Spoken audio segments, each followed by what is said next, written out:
नवीन निवास रे पहुंचले सुर राउतराय। नवीन निवास रे पुओ मनमोद को धरी नवीन को कौन कहले सुर राउतराय। आज्ञा निर्वाचन सरी जाइथिले मध्य बीजेडी आगामी निर्वाचन पई प्रस्तुत हेउछि। बीजेडी रो सांसद प्रार्थी कैप्टेन मनमोद राउतराय कहचंती लोकंक सह कथा होई सुख दुख बुझिबा सह लोक संपर्क रे रहिछंती। माओ मौसी माने जेमिति आगुरु विश्वास करुथिले एबे भी मो परे सेमिति विश्वास रखिछंती।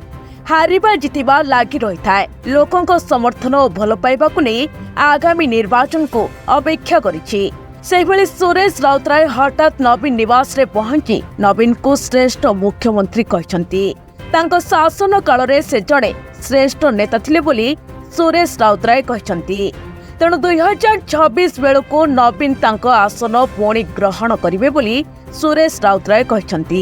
Bureau report Odia TV.